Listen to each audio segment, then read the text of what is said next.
Hello, welcome to my channel. और आप लोगों का जैसा कि ये जो नया सिलेबस जो आपका क्लास 12th का था, तो आपका ये चैप्टर पहला चैप्टर चल रहा था आ लेटर टू गॉड। जैसा कि मैंने बताया था, एक पत्र भगवान को, यही चल रहा था। तो आइए हम आगे चलते हैं। मैंने आप लोगों को इसमें फर्स्ट मतलब कि जो आपका पार्ट 1 चला था, तो मैंने आप लोगों को देखिए कुछ बताया था। कहाँ तक बताया था आप लोगों को? यहाँ तक मैंने आप लोगों को बता दिया था। ओके, तो आइए हम इसके आगे स्टार्ट करते हैं। और ये जो मैं आपको पढ़ा रहा हूँ आप लोगों को बहुत ही अच्छे से समझ लेना है, क्योंकि आप लोगों के पास बहुत समय है, 1 साल का समय है, अच्छे से आप लोगों को व्यतीत करने हैं। ठीक है, पूरा ध्यान पूर्वक समझते हुए। ठीक है, चलिए आइए हम लोग देखते हैं, स्टार्ट करते हैं। विद अ सेटिस्फाइड एक्सप्रेशन, एक संतुष्ट एक्सप्रेशन भाव के साथ, she regarded the field of ripe corn, उसने निहारा।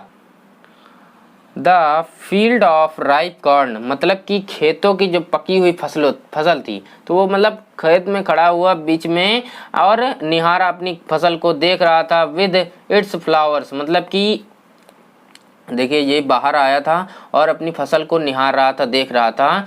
विद मतलब कि एक असंतुष्ट भाव के साथ है ना। विद इट्स फ्लावर्स, और उसमें जो फूल लगे हुए थे साथ में। Draped in a certain of rain मतलब कि जो बारिश हो रही थी, निश्चित रूप से उस बारिश को देखा। और but suddenly a strong wind, लेकिन अचानक एक तूफान, मतलब एक तूफान, स्ट्रॉन्ग वाइंड मतलब ये कह सकते हैं कि तूफान, बिगन टू ब्लो, चलना स्टार्ट हो गया, प्रारंभ हो गया। And along with the rain very large, और लगभग की जो वर्षा थी वो वेरी बहुत ही क्या हो गई, बहुत ही विस्तृत हो गई, बहुत ही ब्रॉड हो गई। हेल स्टोन्स मतलब पत्थर गिरने लगे। बिगन टू फॉल, पत्थर गिरना शुरू हो गए। ठीक है, तो मतलब कि तूफान आ गया और पत्थर गिरने लगे। These truly did resemble new silver coins, और यह वास्तव में डिड रिजेंबल मतलब प्रतीत हो रहे थे। न्यू सिल्वर कॉइन्स नए सिक्के, किसके? चांदी की। यह वास्तव में चांदी के सिक्के प्रतीत हो रहे थे। द बॉयज बच्चों ने, जो लड़के थे, एक्सपोजिंग निकाल लिया, देमसेल्व्स स्वयं को, टू द रेन बारिश में मतलब कि जब बारिश होती है तो आप लोग भी बाहर तुरंत निकल आते होंगे, है ना, तो भीगने के लिए, वैसे ही बच्चों ने भी स्वयं को बाहर कर लिया और उसी बारिश में भीगने लगे। रन आउट टू कलेक्ट, और उसी बारिश में दौड़ दौड़ कर क्या करने लगे? कलेक्ट, इकट्ठा करने लगे। द फ्रोजन पल्स मतलब कि वही जो बर्फ वाले मोती थे, ठीक है, बर्फ के मोती जो थे वो गिर रहे थे, उनको इकट्ठा करने लगे। ठीक है, it is really getting bad now, यह वास्तव में, गेटिंग बैड नाउ मतलब हो रहा था बहुत ही बुरा, यह वास्तव में बहुत ही बुरा हो रहा था, क्योंकि तूफान आ गया, पत्थर गिरने लगे। ठीक है, एक्सक्लेम्ड द मैन, व्यक्ति ने मतलब लैंचो ने क्या किया? व्याख्या किया, बताया। आई होप, मैं आशा करता हूँ, इट पासेस क्विकली, यह जल्दी ही गुजर जाएगा, मैं यह आशा करता हूँ कि यह जल्दी ही गुजर जाएगा। Okay, it did not pass quickly, यह जल्दी नहीं गुजरा। It did not pass quickly मतलब यह जल्दी नहीं गुजरा। फॉर एन आवर मतलब 1 घंटे के लिए, 1 घंटे तक गिरता रहा। द हेल जो पत्थर थे, रेंड गिरते रहे। ऑन द हाउस कहाँ गिरते रहे? घर पर गिरते रहे। द गार्डन मतलब कि बगीचे में गिरते रहे। एंड द हिल साइड और पहाड़ी क्षेत्र में गिरते रहे। द कॉर्न फील्ड और जो पकी हुई फसल थी, पकी हुई फसल पर गिरते रहे। ऑन द होल वैली और लगभग संपूर्ण घाटी में गिरते रहे। ठीक है, लगभग संपूर्ण घाटी में गिरते रहे। द फील्ड वाज वाइट, खेत जो थे वो क्या हो गए? सफेद हो गए। As if covered with salt, ऐसा लग रहा था कि इसको ढक दिया गया है, किससे? नमक से। ऐसा लग रहा था कि इसको नमक से ढक दिया गया है। Not a leaf remained on the trees, कोई भी पत्ती नहीं बची। ऑन द ट्रीज मतलब पेड़ों पर, पेड़ों पर एक भी पत्ती नहीं बची। The corn was totally destroyed, और जो फसल थी वाज टोटली संपूर्ण तरीके से या पूरे तरीके से डिस्ट्रॉयड मतलब नष्ट हो गई। The flowers were gone from the plants, और फूल जो थे वो भी चले गए। कहाँ चले गए? प्लांट्स मतलब पौधों से, पौधों से भी फूल चले गए। Lencho's soul was filled with sadness, Lencho की जो आत्मा थी वो भर गई, किससे भर गई?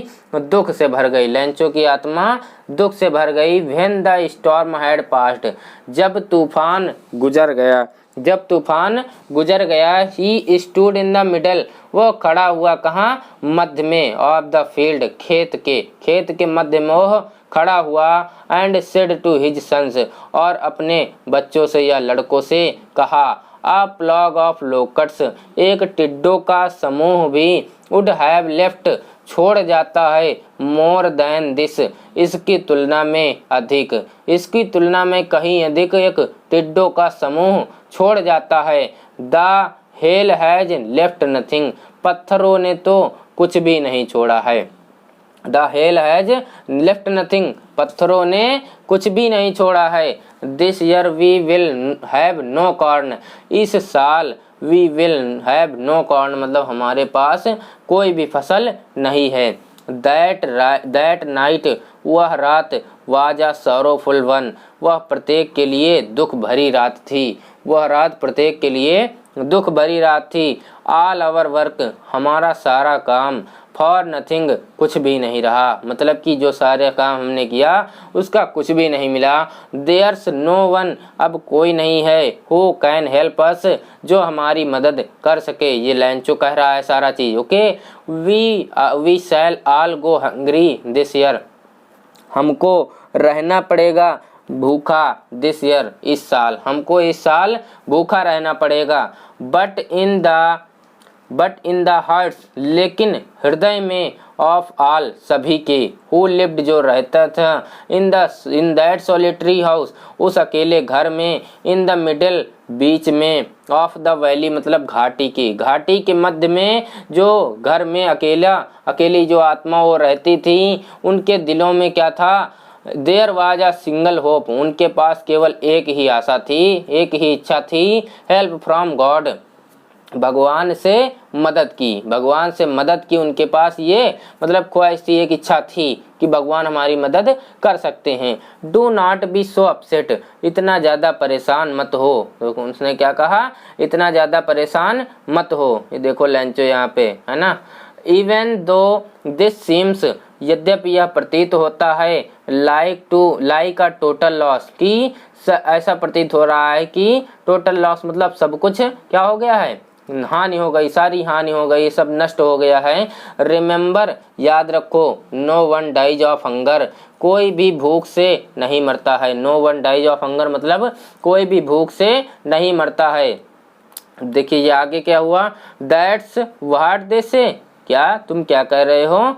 No one dies of hunger, कोई भी भूख से नहीं मरता है। तुम क्या कह रहे हो कि कोई भी भूख से नहीं मरता है। ऑल थ्रू द नाइट, और जो सारी रात थी, सारी रात लैंचो सोचता रहा। Only of his one hope, अपनी एक ही आशा के बारे में, अपनी एक ही इच्छा के बारे में। द हेल्प ऑफ गॉड, भगवान से मदद की, मतलब कि भगवान से मदद के बारे में वो सिर्फ पूरी रात यही सोचता रहा कि भगवान मेरी मदद करेंगे। हुज आइज, जिनकी आंखें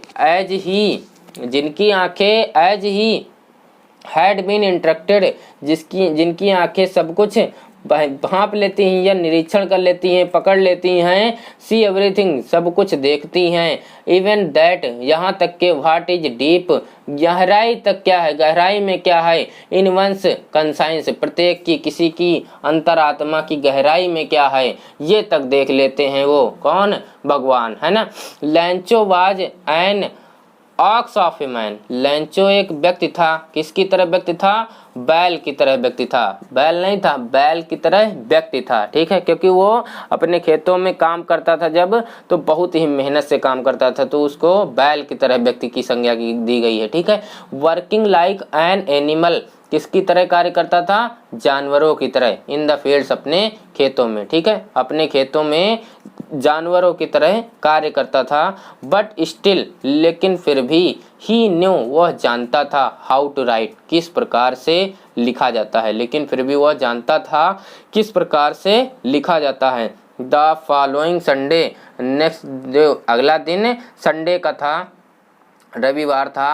एट डे ब्रेक, और दिन निकल गया था। ही बिगन टू राइट, उसने लिखना स्टार्ट कर दिया, लिखना शुरू कर दिया। आ लेटर, एक पत्र। विच ही हिमसेल्फ वुड कैरी, जिसको वह स्वयं ले जाता। वुड कैरी मतलब वो स्वयं ले जाता। टू टाउन, कहाँ, शहर। And place in the mail, और इसको डालता इन द मेल मतलब मेल बॉक्स में। ठीक है, वहाँ पर मेल होता है, पोस्ट ऑफिस होता है, वहाँ मेल होता है, आप लोग जानते होंगे। पोस्ट मतलब कि लेटर वहीं पे डाला जाता है ना। इट वॉज नथिंग लेस, और यह कुछ भी लॉस नहीं हुआ था, नहीं था। Then a letter of to God, यह और कुछ भी नहीं था की तुलना में, किसकी तुलना में, सिर्फ भगवान को एक पत्र की तुलना में, और यह कुछ भी नहीं था। ठीक है, जो भी उसने मतलब वहाँ पर जो डालता। ठीक है, इतना आप लोगों को अच्छे से समझ में आया होगा, है ना। तो चलिए बस आज की वीडियो में इतना ही, और यहाँ तक मैंने आपको पढ़ाया है। नेक्स्ट जो आपका होगा आगे का यहाँ से, तो वो आपको नेक्स्ट पार्ट में मिलेगा। ठीक है, क्योंकि इस तरह वीडियो लंबा हो जाएगा और आप लोगों को भी समस्या होगी पढ़ने में, है ना। तो बस चलिए, आई होप आप लोगों को अच्छे से समझ में आया होगा।